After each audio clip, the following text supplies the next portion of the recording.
Yeah. Okay, we start recording. Let me share screen.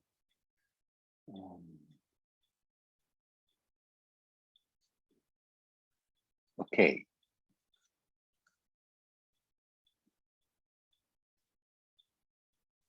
Can you see it?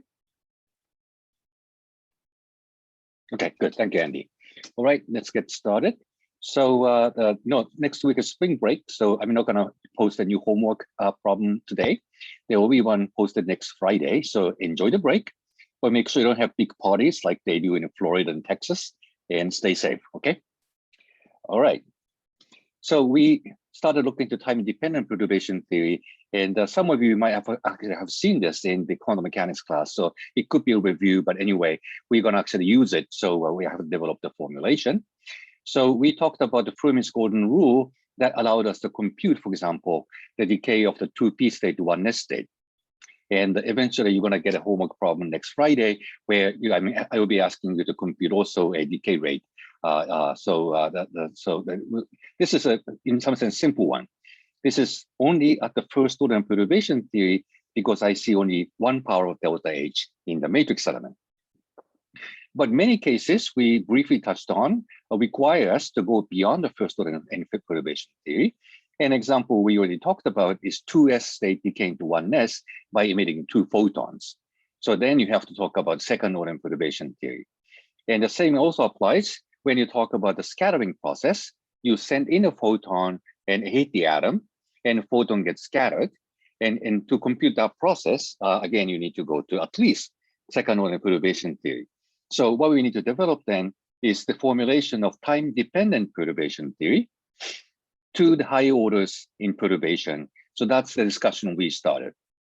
And we came up with this set of pictures. So Schrödinger picture is what you use the most in quantum mechanics class, where states evolve according to the Hamiltonian and operators don't. So that's one picture we use. But in order to reproduce physical observables like expectation values as a function of time, you could either have time independence in the state and not in the operator, that's the Schrödinger picture does. But also you could have the time independence in the operator, not in the states. That's what the Heisenberg picture does. So in this case, operators do evolve in time by this time evolution operator. So it sandwiches the operator from both sides, while the state does not evolve with time. But if you stick in to the expression of this expectation value, it's the same thing as you get from the Schrödinger picture. So whether you put all the time dependence, namely all the blames on the state or operator, is in some sense arbitrary, and you can choose whichever one you like for your convenience. An interaction picture is sort of halfway in between, and you let the operators evolve according to the lowest order Hamiltonian that I call H0. Full Hamiltonian has a perturbation beyond H0, which I'm calling V here. So once you actually attribute operators to type evolved in time using this free Hamiltonian, very roughly speaking, the states evolve according to the perturbation. So that's the way you will try to isolate the pieces coming from the perturbation so that we can develop this perturbative expansion of the matrix elements in power series in V. So that's roughly speaking the idea. And because the operators evolve only according to the Hamiltonian, the zeroth order Hamiltonian, for example, if you're thinking about the fields, Schrödinger field or Maxwell field, then creation annihilation operators just evolve according to the free Hamiltonian. So the creation operator gets the phase e to the plus I omega t, annihilation operator gets the phase e to the minus I omega t, and that's it.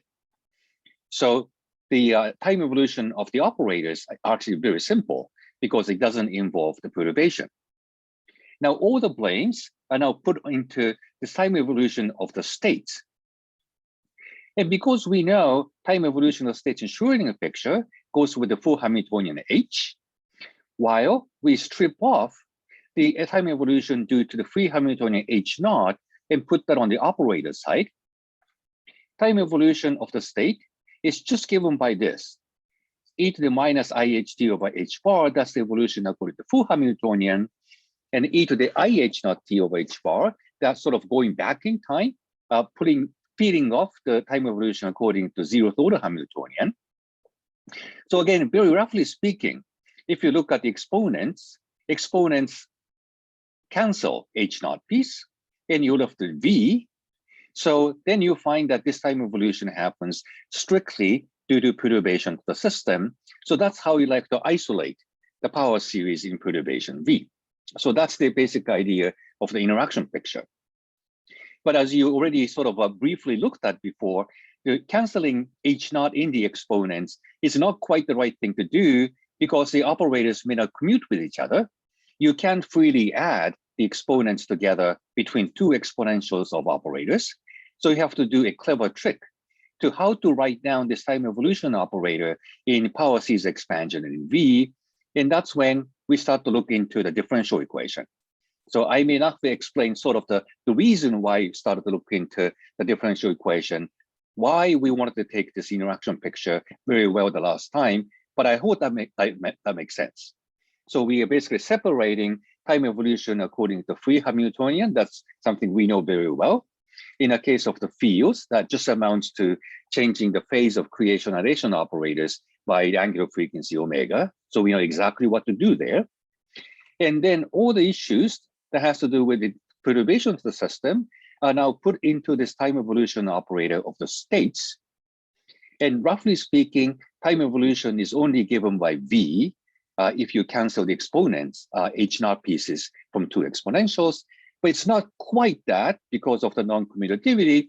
So we need to learn how to expand this time evolution operator for the states in power series in a perturbation V. So that's the exercise we have to go through. But anyway, so that's the idea why we want to use this interaction picture. So let me pause here. I'm sure this is the place where you want to ask questions. I see Earl came in. Hi. Any questions? Yeah. Go ahead, Andy. What would you so you want to use the interaction picture for what would you want to use the Schrodinger versus the Heisenberg picture? What's the benefits of? Yeah. So historically, the Schrodinger picture is when you what you use when you write the Schrodinger equation. The Schrodinger equation is a time evolution equation for the states, right? But the operators inside Hamiltonian don't depend on time. So if you have a harmonic oscillator Hamiltonian, P in the Hamiltonian doesn't depend on time. X in the Hamiltonian doesn't depend on time, but states do. And states evolve according to the energy eigenvalue. So that's the sort of, I would say, standard picture we use in most calculations in quantum mechanics. But Heisenberg, when he introduced the matrix mechanics, he didn't have the notion of states back then. He was dealing with the operators written in terms of big matrices. So the order dynamics, namely time dependence, in his case, was encoded in these matrices, namely operators. So in his way of formulating quantum mechanics, it was operators that evolved in time. And he didn't have notion of states, so he wasn't even talking about it. So that's the Heisenberg picture. So historically, that's how it came about. And you may not have used Heisenberg picture very much in quantum mechanics class, but I bet you have seen Heisenberg equation motion, where time dependence of the operators is given in terms of the commutator of the Hamiltonian in the operator. So whenever you talk about time dependence of the operator, you are actually talking about Heisenberg picture. And when you actually go to relativistic quantum field theory, which we're gonna do after the break, then you're talking about field operator, which of course by definition depends on space. But relativity wants us to treat space and time on equal footing.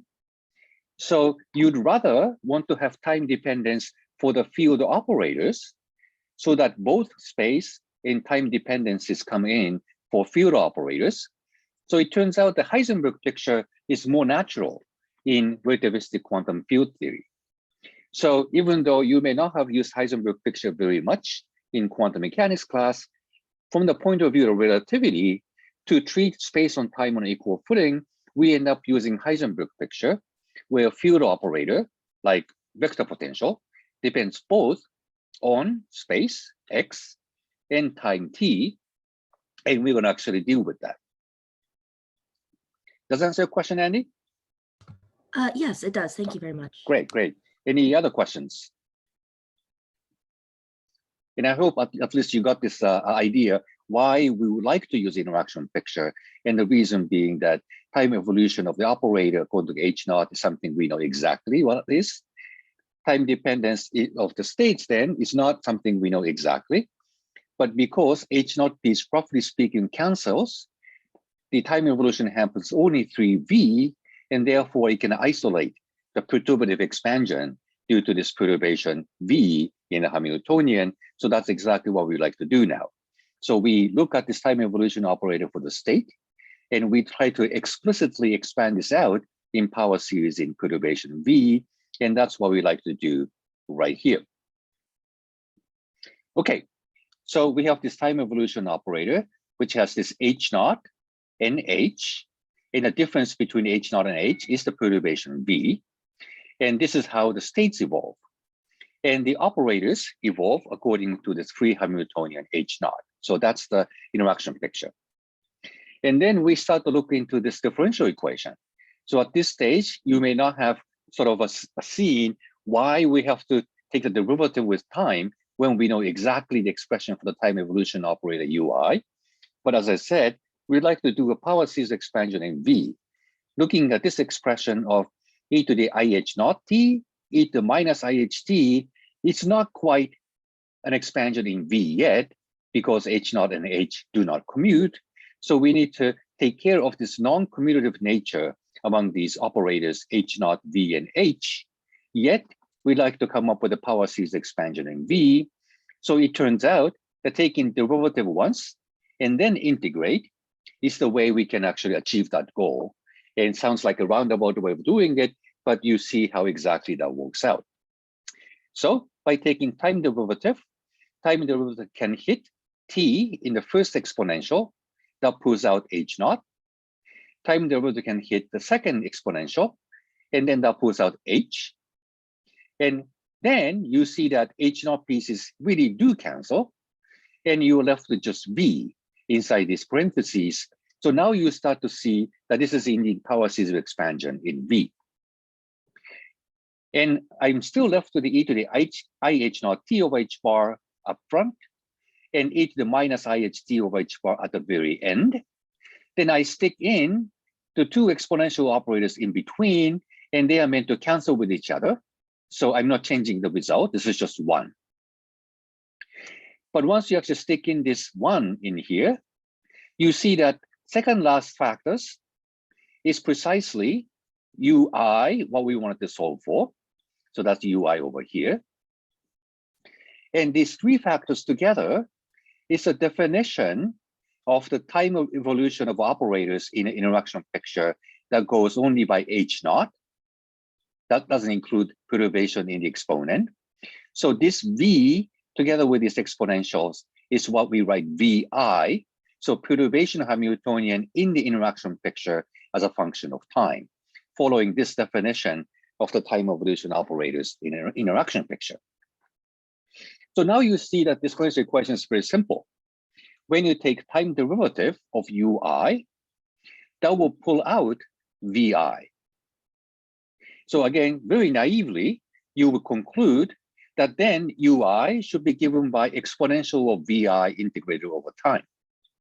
And that's exactly the solution, except, again, we have to worry about whether the operators commute or not. So if you just solve this equation as if this was a classical differential equation, the solution is really just exponential of the VI integral. When you take the time derivative, it hits this upper edge of the integral, then the derivative of the integral is just VI of t. That gets pulled out from the exponent, so hence you have VI of t in this the derivative. So this will be the solution if you can treat VI as if it were numbers. But they are operators. And so the VI at different time slices may not commute with each other.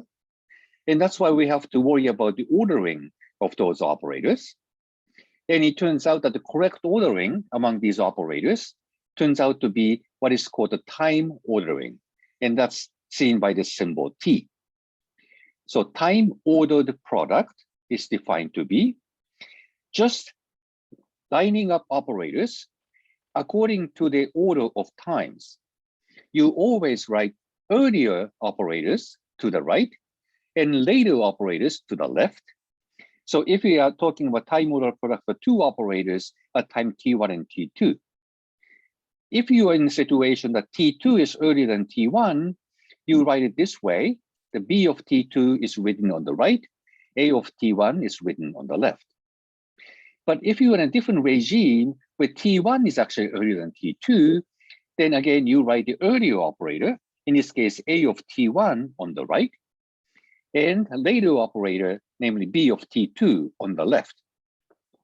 And if you have multiple operators in the time order product, you just line them up according to the order of times. The earliest operator is the rightmost operator, and keep writing later and later operators on the left, and the leftmost operator is the latest time operator. So that's a simple definition of time order product. So it turns out that this time order product would take care of this issue of the ordering completely in this the time evolution operator in the interaction picture. And this was discovered by Fimon Diagrams. And I think I mentioned to you that he's the only professor I know who doesn't have PhD degree in physics at the Institute for Advanced Study. Unfortunately, he passed away, I think, 2 years ago, but he was really one of the giants in the theoretical physics. So time order product would completely take care of this time ordering, operator ordering issues. And you can treat this as if you just exponentiated VI to solve this differential equation. So this expression is what we are going to use. And just to make sure that you know how to deal with this time order product in a very concrete fashion, I'm going to write it out on the next few slides. So don't worry about it too much yet. But I hope you get this picture, how you can get this time evolution operator as a function of V alone. And once you write it as a function of V alone, then you know how to expand this in power series in V. Then you can start doing a perturbation theory, because you can pick up whatever order in perturbation theory you need. You can pick up the third order in V out of this exponential, then just stick that in to the matrix elements, and there you go, you can compute the perturbation theory. So that's the idea of time-dependent perturbation theory, which you can perform in this interaction picture. Okay, let me pause here. I'm sure there are some questions about this.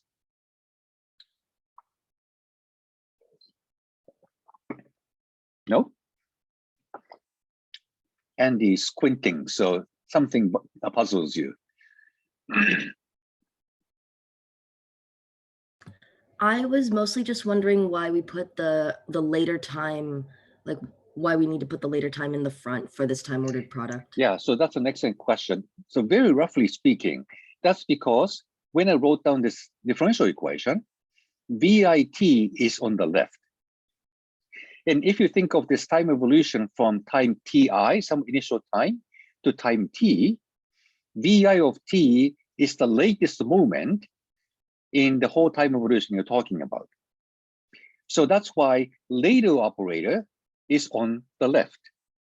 So it turns out that when you fully solve for UI entirely, then it turns out that this ordering between VI and UI basically dictates the whole thing.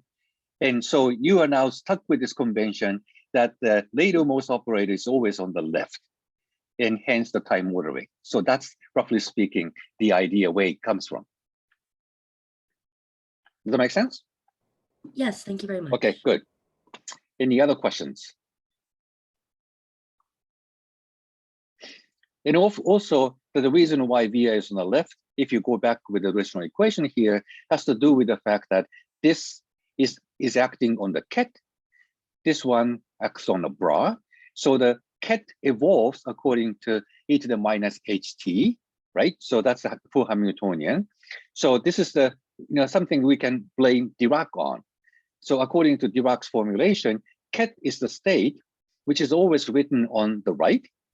So time evolution happens from the right to left, not left to right, as we normally write things.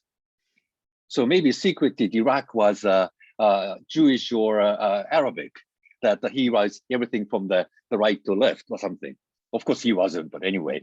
So that you have to stick with this convention that time evolution always has to do with from going from right to left, basically because of Dirac's convention of writing ket on the rightmost part of the equation and the bra, that's the final state, on the leftmost part of the equation. Hence, time evolution always requires writing operators at earlier times to the right and operators at later times to the left.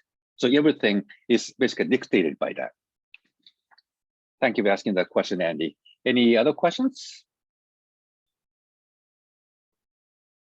Okay, so what exactly is time ordering actually doing in this expression is something we like to see now explicitly over here. So exponential, of course, allows for the Taylor expansion, and the lowest order piece is 1, that's trivial. Next order piece is just to bring down the exponent, minus I of h bar integral of vi over time interval. And here there's only one operator, so you don't need to worry about ordering issues at all. So the ordering issue appears only from the second order and on. So second order expansion of the exponential is 1 over 2 factorial. We have minus I of h bar factored twice, and you have 2 integrals now, because I have expanded this operator twice.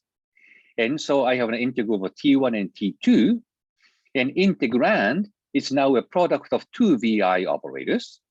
But this is where time order product comes in.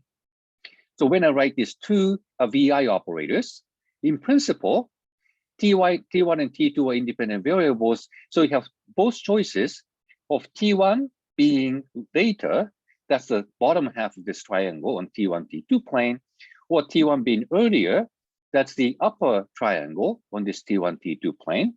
So this integral is now divided up into 2 halves, one integral with 1 time ordering. When T1 is later, you write this as T1, VT1, VT2, and on the upper half of the triangle, T2 is later, so you order this as VIT2 times VIT1. So you split this square of this 2-dimensional time integral into 2 triangles, and on which triangle you are in would tell you in which order you need to write these operators. So that's the idea of the time ordering. And if you go to the third order perturbation theory, then you have 3-dimensional cube for triple time integral. And then you split them up into, how many pieces are there? Maybe 6? 6 pieces, yeah, that's right, 6 pieces. And each 6 sort of, what is this, what is this shape called? The solid that's made up of only the triangles on all sides.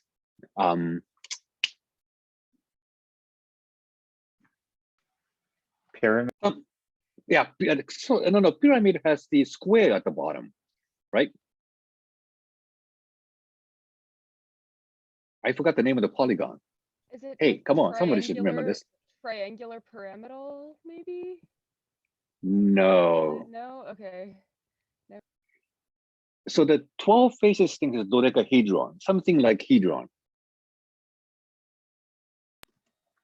Deltahedron?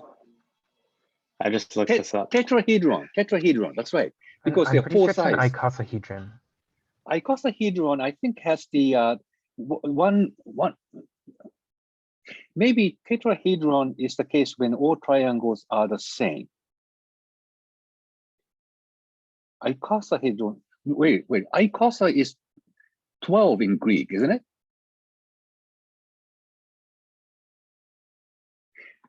Somebody has a chat in the window. That's dodeca.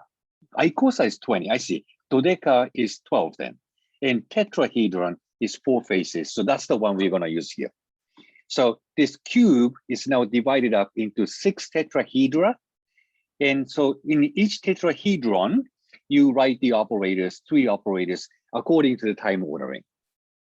So end result is that, for example, going back in the case of this, the second order perturbation theory, doing the integral on the lower triangle, And doing integral on the upper triangle ends up giving you the same results, because the time ordering is always the later one on the left, earlier one on the right. That cancels this factor of 2 factorial, it turns out. So if you do this double integral on only one of the triangles, then 1 over 2 factorial goes, and you have minus I over h bar squared times the integral of the triangle. And the same here. If you divide this up into 6 tetrahedra, all 6 of them end up giving the same results. So you can pick only one of the tetrahedra and cancel this 1 over 3 factorials, and that's the total contribution. So that's the way you can write it this way. So 1 over 2 factorial for the double time integral for the entire square is the same thing as an integral over one of the triangles. So here I chose the triangle where T1 is bigger than T2. And therefore, 2 VI operators are written time ordered. VI of T1 is on the left, VI of T2 is on the right. So that's the way you can write it, and canceling this factor of 2 factorial. And you do the same thing also for the third order, and so on and so forth. So that's what this time ordering does for us. So the expansion in terms of power series in V is just exactly what you do for the power series expansion of an exponential. And you look at this time ordering as a product of the operators, and that selects sort of hyper tetrahedra. I don't know how to call that in 4 dimensions, but if you keep going up in higher dimensions, you always find n factorial of them in hypercube. So only you pick one part of it and cancel 1 over n factorial is the right way of expanding this time evolution operator. So then you know exactly what to do. The only thing that remains then is to perform these time integrals, which I'm going to actually get to on the next slide. Okay, so any questions about this procedure? Now you see how this was really meant to be power series expansion in V, and that's exactly what we wanted to get. And that's the reason why we wanted to use this interaction picture, where time evolution of the states is indeed dictated only according to perturbation, which we can study in this systematic power series expansion in V. Okay, any questions? Is everything good? Okay, and the next slide unfortunately gets a little messy and technical. So what we like to do is to figure out what exactly these products of VI operators do when you compute actual matrix elements. So we now have this power series expansion, and that's what dictates the time evolution. And we figured out that you can choose one of the triangles out of the square. This is also just picking up one of the tetrahedra out of this hypercube. And we would like to now compute the matrix elements of these the multiple integrals. And that's why things can get technical and messy. And here we go. Oh, I haven't gotten there yet. So, that's right. So here, I'm just checking why this power series expansion makes sense as a solution to this time, the differential equation for the time evolution operator. So I told you that when you actually solve this differential equation, you get just exponential with the time ordering. But I haven't proven that to you yet. So this is meant to be the proof of that statement. So this is the expression we have gotten for the time evolution operator itself. And then we try to see if that really satisfies this differential equation. And if it does, then we are done, right? So the first thing is to take time derivative. Time derivative of constant 1 is 0, so that's gone. Time derivative of the first order piece, t appears as an upper edge of this integral. So the derivative of the integral is just the evaluation at the upper edge, so that this vi of ti is t1 is now evaluated at time t. So this becomes minus I of h for vi of t. For the second power piece, t appears only in the upper edge of the t1 integral. So if I differentiate with respect to t, then t1 is now evaluated at the upper edge t. So that's this expression down here. So the first vi of t1 now has become VI of t. And the t2 is integrated from 0 to t1, but now t1 is evaluated at t. So this integral goes all the way up to t now for t2. So that's the second term. And we do the same thing for the third term. Again, t appears as the upper edge of the integral for t1. So this integral now goes, and t1 is evaluated at t. So that appears for the upper edge of the integral over t2. And the first factor of vi is now vi of t, t replacing v1, t1. So that's how you see all the higher order terms come in. So always, every term has now one less integral. And every term has vi of t on as the leftmost operator. So I can factor this vi of t out because that's common to all of these terms. Then I find this result. I have factored out minus I over h bar times vi. Then the first term becomes 1. I do the same thing. I extract this vi of t together with 1 power of minus I over h bar. So then I have another power of minus I over h bar left here. And what's left is VIT2 integral. But because T2 is a dummy variable, I changed T2 to T1 for the purpose of writing the integral in a way that looks as similar as possible to the original expression of UI. And now you see the first order terms are the same. Do the same thing for the third order piece. I factor VIT, that's leftmost operator, out to the left, together with one of the powers of minus I over h bar. So that's out here. Then the third power becomes second power for I minus I over h bar. Then I have this double integral. And double integral has vi of t2 times vi of t3. But once again, t2, t3 are dummy variables of integral. So I change them to t1 and t2 instead. Then I can write this as an integral over t1, t2 plane. And this is the expression that looks identical to that of ui I had at the top. And so on and so forth. So this is the way you can see explicitly that expression we got for ui by this funny time order product of exponential. And if we expand this out order in perturbation theory, you can see that that satisfies this differential equation. Again, at every order in perturbation theory, every power in VI, and hence that's a solution to this differential equation. At the same time, here we are talking about time, the evolution from time 0 to t. So when time is 0, there is no time interval. There cannot be any time evolution at all because there is a 0 duration for it. So in that limit, time evolution operator should be 1, namely nothing happens. And that's the initial condition for this differential equation.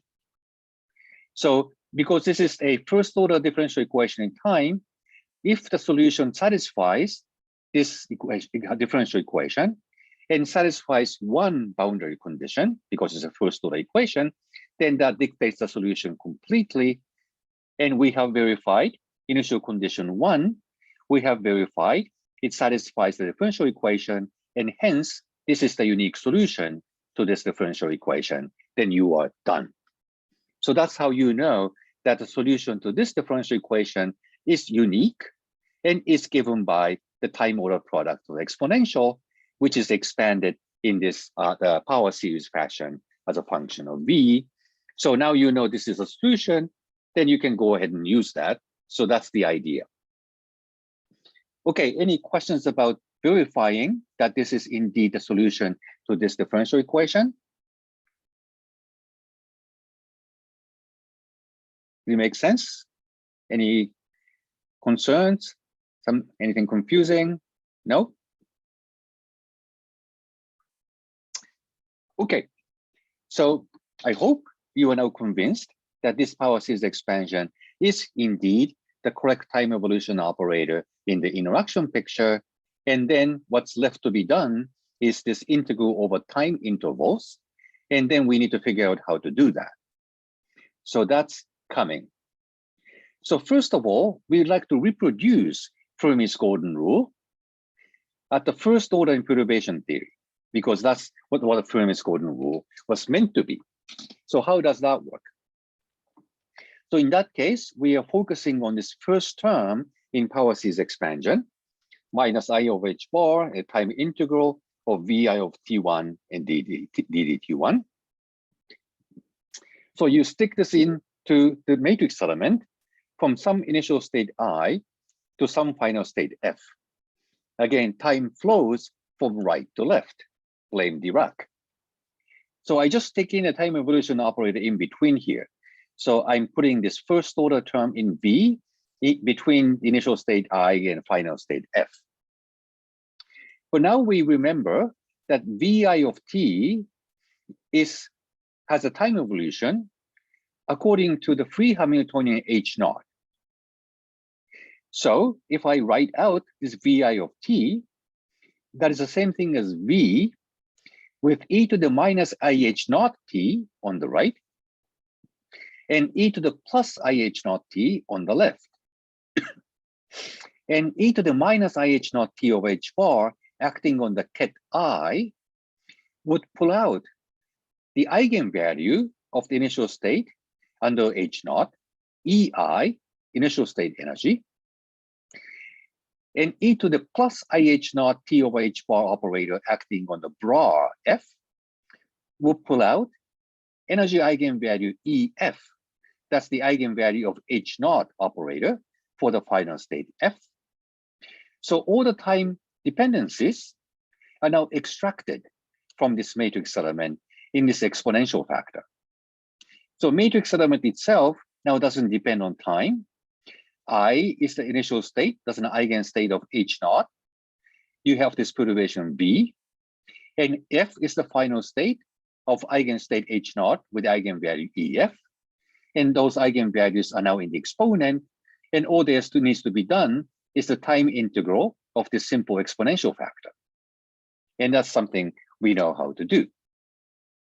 But for the convenience, here I extracted, before getting to the time integral itself. And in the end, of course, you can compute the probability of this. Probability is always the amplitude squared. So this is the amplitude square of this amplitude from going from initial state I to final state F over time interval T. And now we have this expression where this matrix element doesn't depend on time. So I can pull this piece out from this integral, take absolute square of this 1 over H bar factor and this matrix element absolute squared. The time integral that remains is this exponential factor over time interval from 0 to T, and you have to take the absolute square of that too. So this should be the probability of this transition going from initial state I to final state F. But then we try to do this time integral, and there's a little bit of a problem. So in the end, we are typically looking into problems where you're looking for transitions over the infinite period of time. So initial state is, let's say, 2p state of an atom, and that was there already from the very beginning. And the final state is the oneness state of the atom. So you're looking at a decay, and that you observe at a much later time, so in the infinite future. And once you take this time interval to be from negative infinity to positive infinity, that's when you know how to do this integral. That's actually a delta function, right? So you get a one-factor delta function, and that's something you expect, because if you're looking at transition from initial state I to final state F, then they should have the same energies, and that's the energy conservation. So surely that makes sense. But what we need is absolute square of this time integral. And if you take absolute square of this delta function, then you replace the argument of delta function, second delta function, using this first delta function. Then you're looking at delta of 0, that's infinite. So then we have to pause and think, okay, what is this infinity? But if you think about this absolute square, and if you write it as one integral, which is delta function, times another integral, which is yet to be done, then the first integral gives you delta function, that allows you to take EI and EF the same in the second integral you are yet to do. But if you take EI and EF the same, then this exponential factor is just 1. Then time integral for the second integral just gives you the overall time interval. Therefore, I can rewrite this absolute square of this time integral, and I write one of the powers to be delta function, as we need for the energy conservation, but write the second integral as a time interval capital T. And this is actually not crazy. Of course, the reason why we thought we were getting infinity is because if you consider infinite time interval, obviously that's an infinity. But if you ask the question, what is the probability of transition per unit time? Then you are interested in the quantity of the probability divided by T. Namely, you're looking for the transition rate. And transition rate doesn't depend on this time interval T anymore. And it's just given by this amplitude square times delta function. And that's the way you get the Fermi's golden rule. So that's the way we are now verifying that this time-dependent perturbation theory really does reproduce Fermi's golden rule at the lowest order in perturbation theory. So let me just repeat this quickly once again. I need to evaluate the absolute square of this time integral of this phase factor. And I do this in 2 steps. I first do the time integral for the first factor of this time integral. And by taking the limit of infinite time interval, that would reduce the delta function. Now that we have delta function, I look at the second time integral. And using this delta function, the argument becomes just 1. So the second integral gives you time interval T itself. And by moving this time interval to the other side of the equation, the left-hand side of the equation now has the meaning of the probability of transition per unit time. And that is the quantity given by matrix element squared times delta function over h bar. And that's nothing but the Fermi's golden rule, which we have used already to compute the lifetime of the 2p state. So this is reassuring. Now we know that its time-dependent perturbation theory we just developed really does reproduce Fermi's golden rule at the lowest order in perturbation theory. Now we have the confidence to move up to the second order in perturbation theory and go ahead and use that. So that's the idea. But let me pause here again to see if there are any questions. Did you actually see this in 137? And is not sure. But she's not sure either. Okay, maybe you didn't. That's totally expected. So if this is the first time you see it, I hope this argument makes sense. I'm splitting up this time integrals into 2 parts. The first factor gives you delta function. Second factor gives you time interval. Moving time interval to the other side of the equation, you get the probability per unit time, and that's nothing but the Fermi's golden rule. Transition rate is given by matrix element squared times 2 pi delta function of energy conservation over h bar, and that's the Fermi's golden rule. Now we want to go ahead and look at the higher order terms in perturbation theory.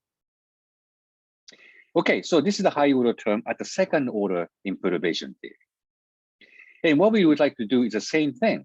You rewrite this VI, the perturbation Hamiltonian in the interaction picture, using V itself with the time evolution operator according to the free Hamiltonian H0.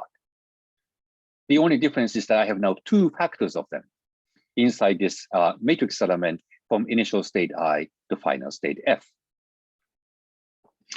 And this rightmost time evolution operator picks up energy eigenvalue for the initial state I. So H0 turns into EI. Leftmost time evolution operator, where H0 acts on this bra F, will pull out the eigenvalue EF. So that's the leftmost factor in this matrix element. And I'm still left with V time evolution from T2 to T1, another V sandwiched between the initial and final states. So I still need to evaluate this one here.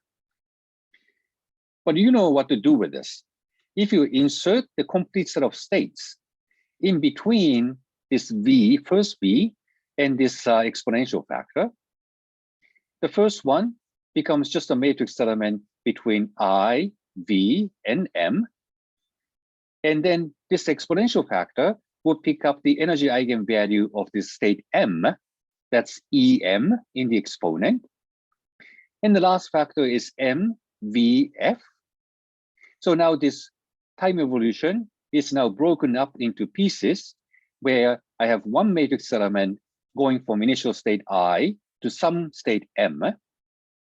You have this phase according to the energy of the state M. And this state M goes to the final state F. And as you can see, this M is what happens in between I and F. So we call this state M intermediate state. So initial state I, intermediate state M, final state F. And you compute the matrix elements of going from initial state to intermediate state, time evolution by this phase factor, and the transition from intermediate state M to final state F. And once again, these matrix elements do not depend on time at all. I factor them out from the time integral. I still need to keep the sum over all possible intermediate states M, because that was supposed to be a complete set of states. Then I'm left with this time integral again. And just like in the previous case, I need to deal with this time integral in a fashion that I get one factor of energy conservation and another factor that has to do with the time interval. So we go ahead and start looking at this time integral on the next slide. But let me know if you have any questions up to this stage. So we are doing second order perturbation theory now. From the initial state I to final state F, I'm sticking in the term second order in V in the power series expansion of this time evolution operator UI.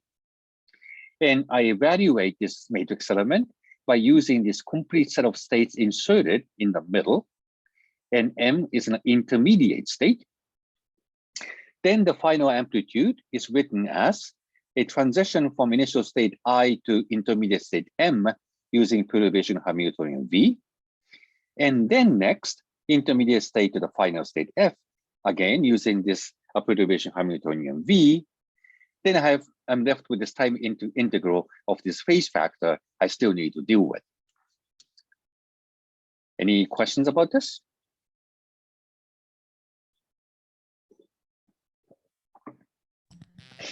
Just to make sure I get the conceptualization right for getting these higher orders of Fermi's golden rule, we're essentially finding, so the total probability of a given transition could be stated to be the sum of all possible transitionary paths between state I and state F. That's correct. The intermediaries. Okay. And if you go to, thank you for asking the question. And if you go to even higher orders in perturbation theory, you go from initial state I to first intermediate state M1. And from there, you go to second intermediate state M2, go to the third intermediate state M3, ... and eventually go to the final state F. So at every order in perturbation theory, you find this product of matrix elements going in steps from I to M1, M2, ... Mn, and F. And that's the way this product of matrix elements go. And you need to sum over intermediate states at every stage over M1, M2, M3, and so on. And that's this matrix element part. And then you have this part that comes from this the time integral, which now we try to figure out how to deal with it. Okay, thank you for asking the question, Earl. Any other questions? Okay, so let's see how this time integral actually goes. So we try to do that. And once again, we're interested in the limit of infinite time interval. So we are sending this Ti to negative infinity to get this infinite time interval. When you send Ti, that's the lower edge of these integrals, then this exponential factor oscillates infinitely many times. And so that is actually ill-defined integral. What we need to make sure is that we get something that's well-defined. And the way you can do it is by playing the following trick. If you put this exponential factor, e to the epsilon t2, epsilon is meant to be a tiny, tiny number, infinitesimal number, but positive. Then when t2 goes to negative infinity, this exponential goes to 0 exponentially. So this would tame behavior of this integral towards negative infinity to make this integral well-defined. And of course, actual result is meant to be a limit where you remove this epsilon. So you send the limit of epsilon going to 0 at the end of the day. But this is the trick that will make this integral well-defined. Then after doing the incomplete integral, you can throw away that boundary term at the initial time ti, because that's exponentially suppressed. Then you get a well-defined expression. So using this trick, I can perform this integral. And by performing the first integral over t2, then I get the inverse of the exponent. But I have to be careful because I put in this epsilon t2 as a way of making the integral converge. So I need to put this t2 dependence of ei minus em together with this epsilon. I need to keep track of this epsilon. I will send this 0 at the end of the day, but in the middle of calculation, I still have to keep it. As a result, exponent is minus I ei minus em plus I epsilon inside the parentheses times t2 over h bar. So if you do the incomplete integral, I get the inverse of the exponent, that's down here, minus I ei minus em plus I epsilon. And you might say, well, we're going to send epsilon to 0 anyway. Why don't we just get rid of it here? It turns out that that's okay most of the time, but sometimes it's not okay because ei may coincide with em when you sum over all possible intermediate states m. So then this expression seems to diverge, and we don't want divergent result. So for now, we need to keep I epsilon until we figure out how to deal with the apparent divergences when ei and em happen to be the same. And that might sound like an academic question, but it turns out that that's a situation that can actually happen in the photon atom scattering. And that's the case of what is called the resonant scattering. So we'll come back and talk about that. But for now, because we will come back and talk about it, we just keep this I epsilon in there to avoid divergences. And we come back and think about how to deal with that later on. So this I epsilon sounds like just an annoying extra unnecessary object, but it does turn out to be necessary later on. So I'm just going to keep it for now. And don't worry too much about it for now, but I will keep it for the reason I just mentioned. Okay. And then indefinite integral gives you this denominator times the exponential. Then you evaluate it at the both the boundaries. And as I said already, the boundary term at the initial time is exponentially suppressed because of finite epsilon over here. So I can get rid of this. Then I have only the second exponential here that does remain. This is evaluated at the upper edge of the T2 integral, which now depends on T1.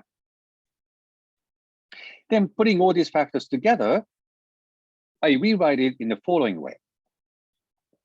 So this denominator that came from the first integral is written here, together with this matrix element going from I to M, and the matrix element going from M to F.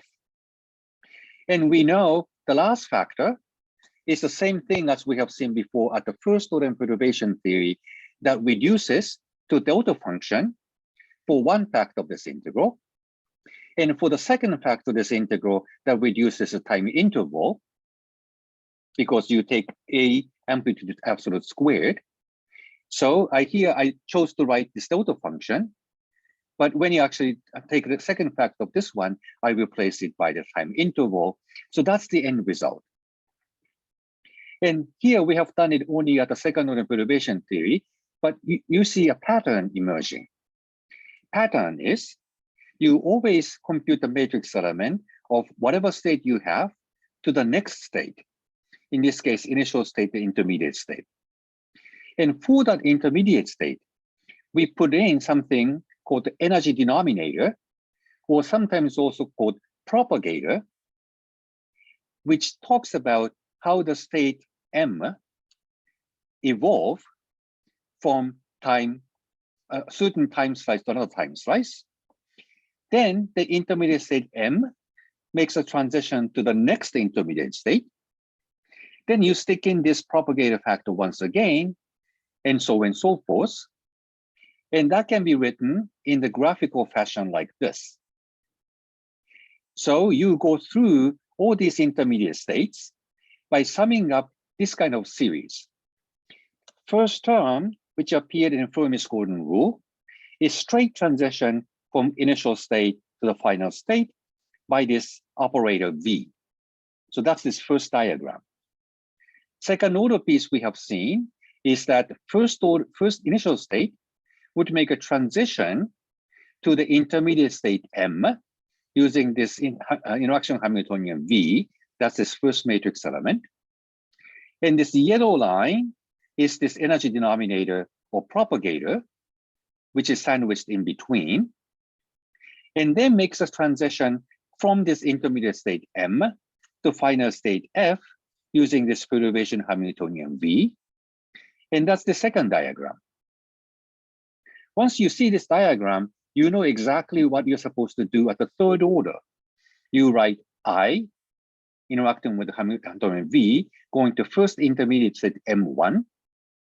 You write the propagator for the state M1. You stick in EM1 in here. Then you have another matrix element of M1 going to M2. Then stick in this propagator for energy M2. Then the final transition of M2 to F. So that will be zigzag with one more corner. And just keep increase the number of zigzags. And that's a series called Fimon diagrams. And this is sort of a rudimentary version of Feynman diagram. You see more elaborate version of Feynman diagrams later on, but that's the idea. So it turns out that time-dependent perturbation theory is encoded in the series of these diagrams. And each time you have a vertex. Vertex corresponds to the interaction Hamiltonian. And each time you have a vertex, a state changes. Initial state to first intermediate state. First intermediate state to second intermediate state, second intermediate state to third intermediate state, and so on and so forth, until you come to the point that intermediate state makes a transition to the final state, and then the process is over. But what's special about the quantum mechanics is that, these diagrams may look like sort of billiard ball in classical mechanics, but in quantum mechanics, amplitudes would interfere with each other. So the amplitudes at each order in perturbation theory needs to be added up to get the full transition amplitude. And that's the special thing about quantum mechanics. So each diagram looks as if we are only talking about the classical billiard ball. You send in ball I, get clink, then another clink, and the final clink, and go to the pocket. And that this diagram looks like. It looks as if this was classical mechanics, but we know this is actually quantum mechanical transition amplitude. They all interfere, and so you're supposed to add them up. First order, second order, third order, ... They all get added up inside this absolute squared. Then you have this delta function, and the time interval t, you move t to the other side, and that gives you the transition rate, namely probability of transition per unit time. So then you know what to do. So now you are given this idea that if you would like to compute whatever process you like at any given order in perturbation theory, you write this zigzag, and you insert the complete set of states for every yellow line in between. And for each line, you associate a ket. Each vertex you associate with the interaction Hamiltonian. For each line that goes out of the vertex, you associate a state. And that's a matrix element. And when you connect these two vertices, you're supposed to stick in this propagator. Then the next vertex is again transition from this state to next state. Then propagator, again transition at the vertex from one state to another, then propagator, and eventually you keep doing it until the point when you finally reach this final state F, and you sum over all possible intermediate states for every lines connecting the vertices, and that you add them up. So that's the idea of how you can perform time-dependent perturbation theory. So all these discussions about time order product, exponentials, time integrals, and all that stuff were just messy and tedious, but the end result is very simple and even visual. And that's really the advantage of doing the interaction picture perturbation theory. And so you always find V interaction Hamiltonian as vertices. You have multiple vertices at certain order in perturbation theory. You connect the dots by lines, and each line corresponds to a certain specific intermediate state or initial state or final state, and you sum them up, put that into big absolute squared delta function over h bar that gives you this probability of transition per unit time, hence transition rate. So that's the general result at any order in perturbation theory. So all you do to take a order in perturbation theory is just to truncate the sum at certain order in perturbation theory inside this big absolute square in the expression. And so that's the arbitrary order expression for Fermi's golden rule. Okay, I hope this makes sense, but this is the place to ask questions. Any questions?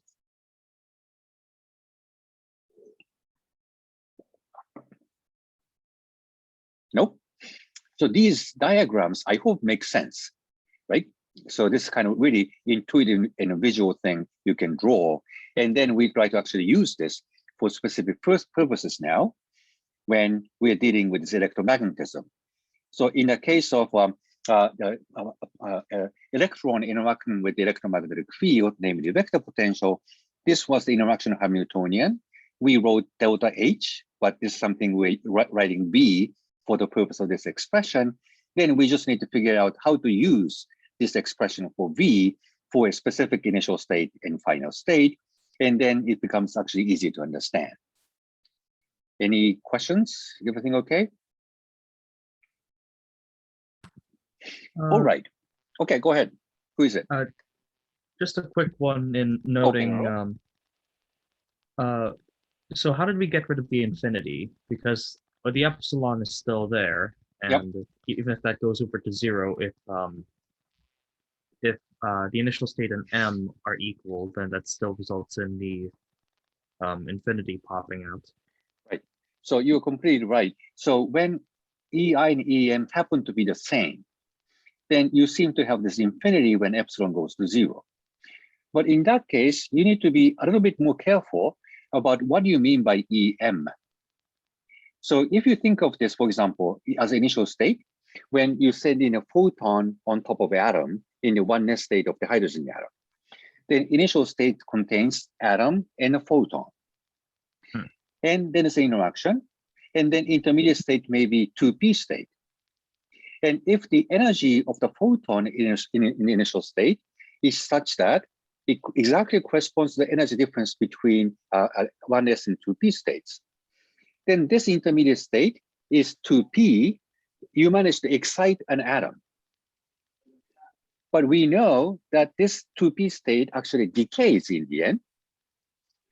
And decay can be described by having the energy of the 2p state acquiring a little bit of the imaginary part, because that exponentially damps as a function of time. So unstable states actually have slightly imaginary energy. That's the way you describe it. And once you actually put that information in, then EM, that's the energy of 2p state, now has a small imaginary part. So this I epsilon now turns into I gamma over 2 for the lifetime, for the decay rate gamma. So this is now finite. So you can send epsilon to 0, but gamma of 2 stays. And then this yellow thing stays finite. Then you can safely remove epsilon at the end of the day. So you keep epsilon as, in some sense, a placeholder. But when you encounter a situation where EI and EM are the same, like sending exactly the right energy of the photon to excite an atom, then the intermediate state is always, by definition, unstable states because it's an excited state. And unstable states always have slight imaginary part of its energy. And once you put in this slight imaginary part of the energy in, then you can safely remove epsilon now, and you end up with a finite result. But nonetheless, that answer is very enhanced. It's no longer infinite, but it's large. And that is what is called the resonance. When you send in the energy of the right photon, a photon with the right energy, then you have a resonance. Just like in the case of the resonance of guitar, you send in the right, the fork with the right pitch, same pitch as a string, then string starts to vibrate. It's the same idea. You have a large probability of transferring energy from one state to another, hence the resonance. And that's a situation when EI and EM are the same. And we'll come back and talk about this later. But now that you asked this question, Earl, I'm just telling you that basic result is that I epsilon is a placeholder now. But when you consider a process where this becomes important, by definition, that situation is when the intermediate state is unstable. Therefore, it has a slight imaginary part of energy. And once you put the imaginary part of energy in, you can remove I epsilon, and then you have a finite but enhanced result of a resonance. Okay, does that answer your question, Earl? Yep. Okay, good. Thank you. But one thing, now that Earl asked this question, I now know I forgot to mention one important thing. The resonance case is, of course, special when energy EI has exactly the same energy as EM. In most cases, they don't. What it means is that when you consider a transition from initial state I to the intermediate state M, generically, intermediate state M has a different energy EM from initial state EI, which is supposed to be the same as energy EF. So intermediate states don't conserve energy. And that kind of state is called virtual, because this state doesn't conserve energy, so you are not supposed to observe that. So this intermediate state is not observable, hence virtual. And these intermediate states that seem to violate energy conservation appears only within this idea of the perturbation theory. You go through multiple intermediate states by violating energy conservation, but that's okay as long as you end up with a final state that satisfies the energy conservation as dictated by this delta function. And what it means is actually energy time uncertainty principle. You are violating energy conservation by the amount delta E. But energy time uncertainty principle tells you delta E times delta T is of the order of h bar.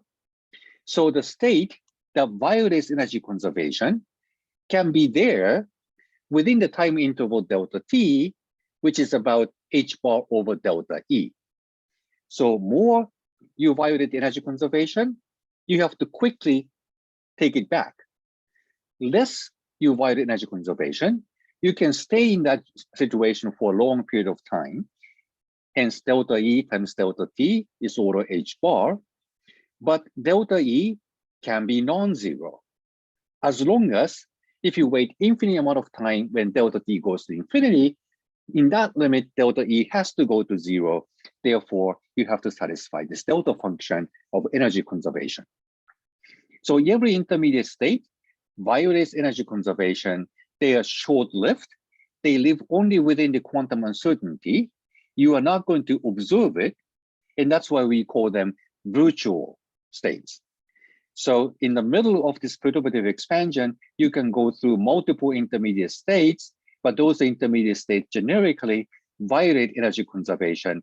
But that's okay because uncertainty principle allows for it as long as initial and final states strictly satisfy energy conservation law, and you sum over all of these virtual intermediate states in this perturbative expansion. So the question earlier asked about was a special situation where energy are actually the same, and therefore that is a real intermediate state. And then the situation was different. But even real intermediate state satisfies energy time uncertainty principle because the real intermediate state is an unstable state. They survive only over the lifetime of the state. And hence the energy is a little bit blurred because you have the imaginary time downstairs. So if you actually take the absolute square of this propagator, you find EI minus EM squared plus gamma squared over 4, and that's the Lorentzian peak. So energy is slightly smeared, and that's the uncertainty in E. So virtual intermediate states always have to be within the uncertainty principle, but even the real intermediate state satisfies energy time uncertainty principle. And again, we'll come back and talk about this later. And so if you don't understand this right now, that's totally okay. And I'm just saying these things only in response to Earl's question, and we'll come back and talk about this later for the resonant scattering.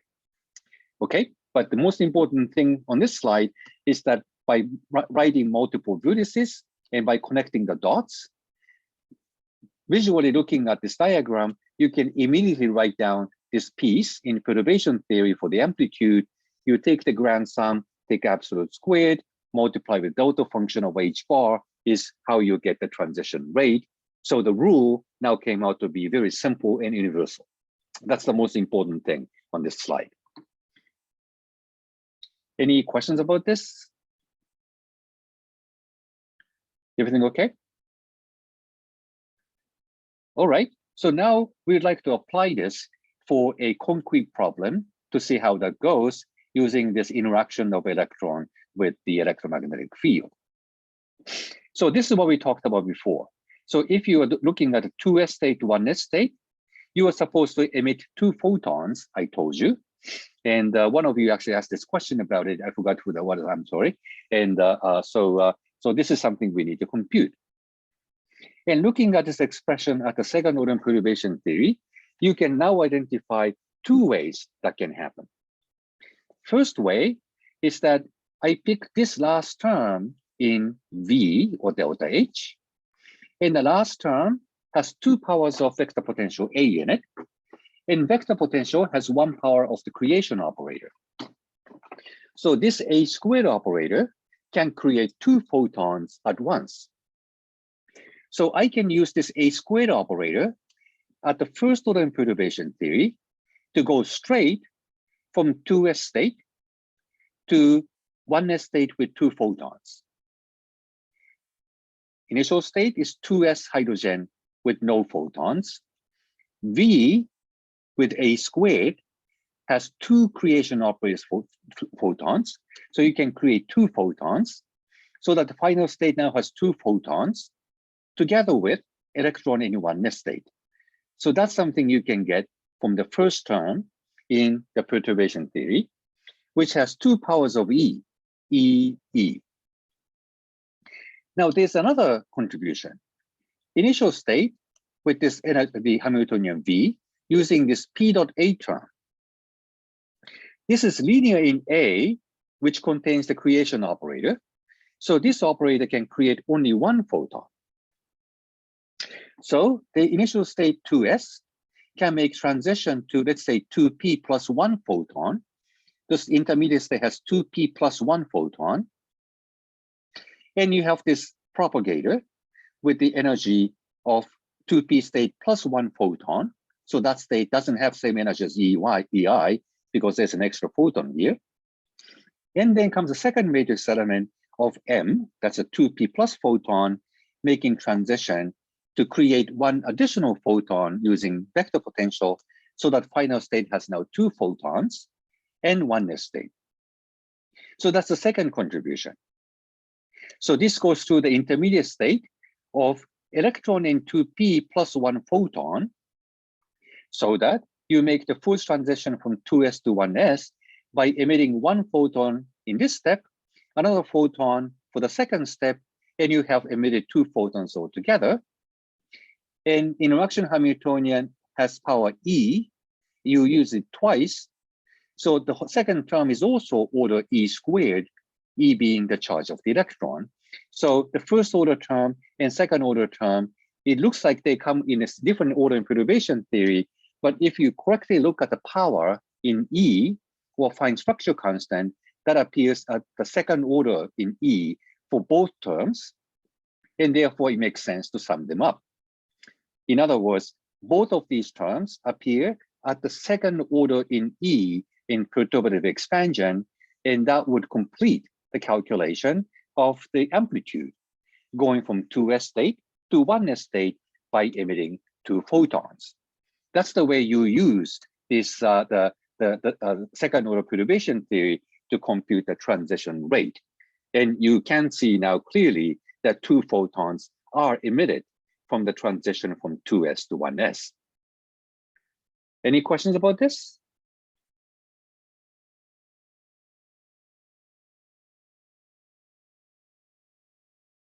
Well, here's a then quiz. You are supposed to sum over intermediate states. I only mentioned 2p. Do you think that's it? Well, do I need to sum over some other states too? Any volunteers? Remember, this V, P dot A, was supposed to give you dipole transition. So what state can appear when a dipole transition from initial state 1s? What could be this intermediate state B? What's the selection rule of dipole transition?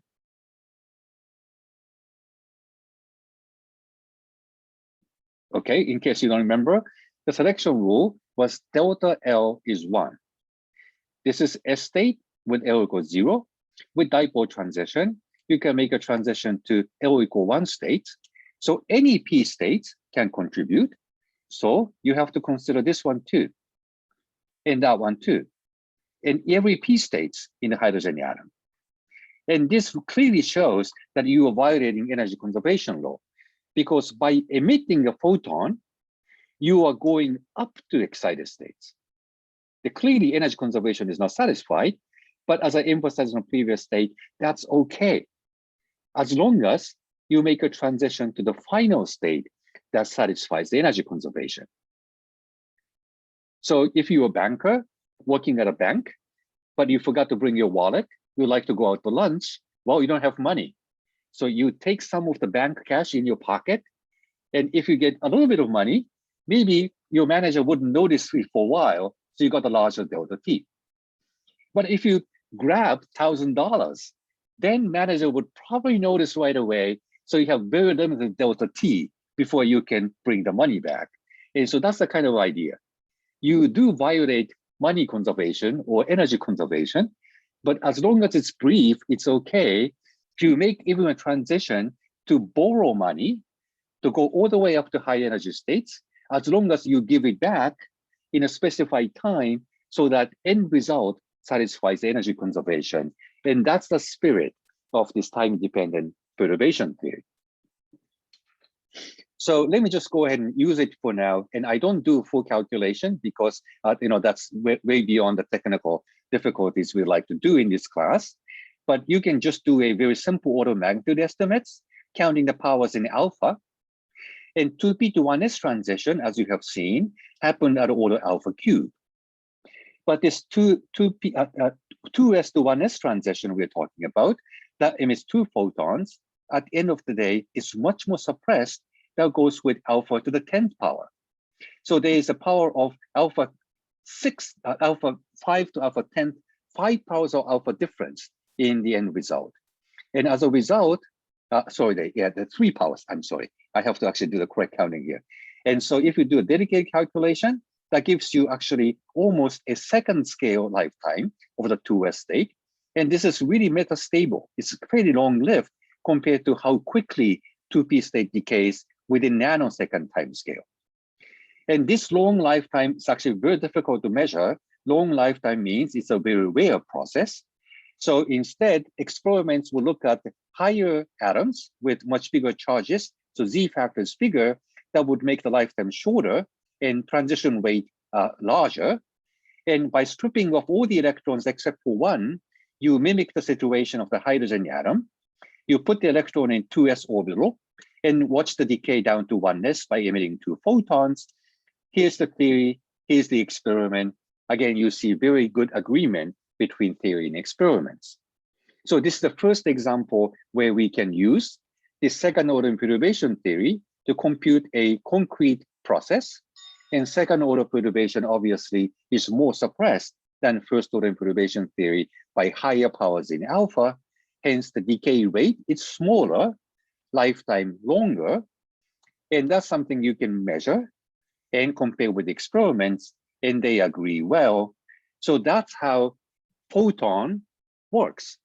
So now you have this full formulation of how to deal with interacting photon with the electron inside the atom. Then this emission of photon, absorption of photon, now double emission of the photon. This is all you can compute, now equipped with this idea of the Fimon diagram, adding up these transition amplitudes, briefly violating energy conservation, but you know the formula, take absolute square of the amplitude times delta function of h bar, that gives you the transition rate of the process, and you can go ahead and compare that with the data. So you know now how to deal with it. So that's the now a major advance, a major progress that you made. Now you know how to compute processes that involve photons. Now that you have quantized the field, and using QFT, you can deal with the processes where number of photons can change, and hence the QFT. Okay, so let me stop here. And if there are any questions, I'm happy to answer. And after the break, we will look at the process of the scattering of the photon of an atom. And that's the Rayleigh scattering. And then you will can understand why is the sky is blue and why the sunset is orange. So that's the process we would like looking at next. Okay, any questions?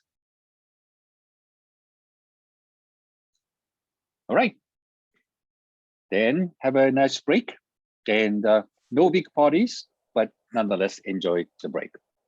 Thanks, Professor. Bye. Thank you, Professor. You Thanks, enjoy the break Professor. as well. Thank you, Professor.